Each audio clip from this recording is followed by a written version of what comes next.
Bom dia, ou boa noite, caro ouvinte, pois para quem reflete, o tempo é apenas um detalhe do corpo. Aqui quem vos fala é René Descartes. E sim, estou ciente da surpresa, mas a razão, como a consciência, transcende séculos. Hoje vos convido a pensar comigo, não com os olhos, nem com os ouvidos apenas, mas com a mente aberta à dúvida, pois é pela dúvida que se alcança a verdade. A obra de que trato neste episódio, O Silêncio dos Inocentes, não é para mim uma simples narrativa policial. É um espelho perturbador da alma humana, um teatro da razão e da desrazão, onde o mal se disfarça de lógica e a virtude de fragilidade.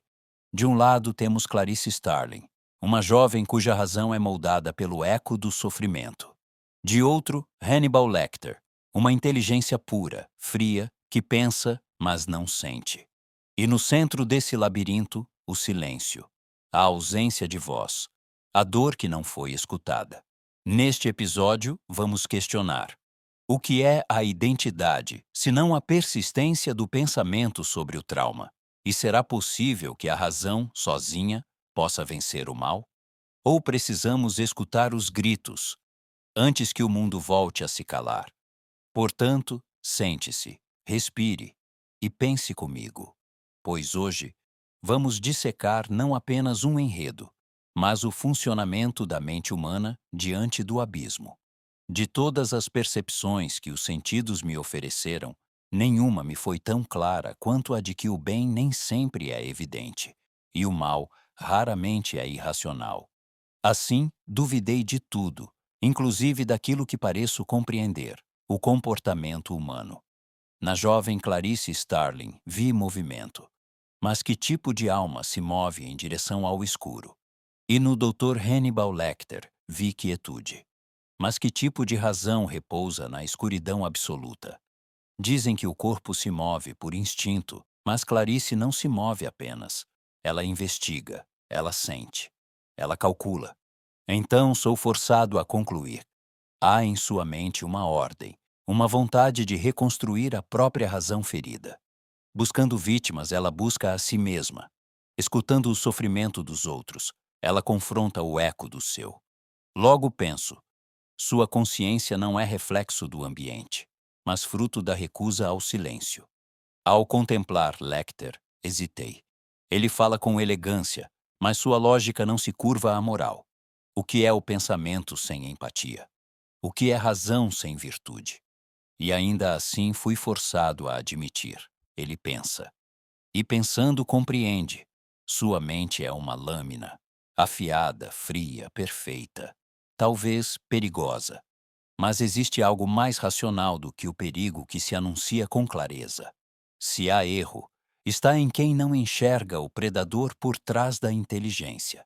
Quem sou eu quando não reconheço meu reflexo? Quem é James Gambi, se não um erro acumulado, uma ausência de forma? Ele não deseja matar. Ele deseja existir. Rejeitado, ele tenta moldar um novo eu com matéria alheia. É moralmente repugnante, mas filosoficamente é compreensível. A mente rejeitada cria monstros quando o corpo é negado. Ele não pensa como Lecter. Ele sente como um naufrágio. Há um momento em que o pensamento deve encontrar a ação. Clarice desce, literal e simbolicamente, ao subterrâneo da psique humana. Ali, entre o medo e a morte, ela escuta. Não com os ouvidos, mas com a razão e a coragem. Assim compreendi. A vontade é livre quando reconhece o medo e, mesmo assim, escolhe agir. Aquele que ouve os inocentes, mesmo em meio ao horror, é mais racional do que aquele que os silencia. No fim, não houve júbilo, nem gritos, apenas silêncio. Mas não o silêncio do trauma, o silêncio da resolução. Os cordeiros calaram, não porque morreram, mas porque alguém finalmente os escutou. Cogito, ergo sum. Escuto, ergo liberto.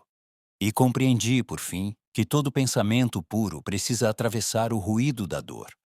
Neste mundo de vozes interrompidas, o silêncio dos inocentes nos ensina que a escuta é um ato radical de consciência, que pensar é, antes de tudo, duvidar, e que compreender é, acima de tudo, sentir com razão. E enquanto houver silêncio, haverá alguém tentando ouvi-lo. Cogito, senti, ouvi, sou. Chegamos então ao fim desta reflexão. E o que descobrimos, senão que o mal, muitas vezes, pensa com mais clareza do que o bem, que a mente racional pode ser também instrumento de crueldade e que o silêncio não é a ausência de som, mas a marca do que não foi compreendido. Clarice Starling nos mostrou que a virtude não está na certeza, mas na escuta. Que pensar não é apenas calcular, mas enfrentar o que dói, o que grita em silêncio dentro de nós. Hannibal Lecter, por sua vez, nos provou que a razão sem empatia é um abismo polido e que nem toda inteligência é sinal de humanidade. E James Gumb nos ensinou cruelmente que quando a identidade é negada, a alma se desfaz, e o monstro que emerge não é nascido do mal, mas do desamparo. Talvez, ao final, o verdadeiro silêncio dos inocentes não pertença às vítimas, mas a nós, os que falhamos em ouvi-las, e talvez pensar, verdadeiramente pensar, seja começar a escutar.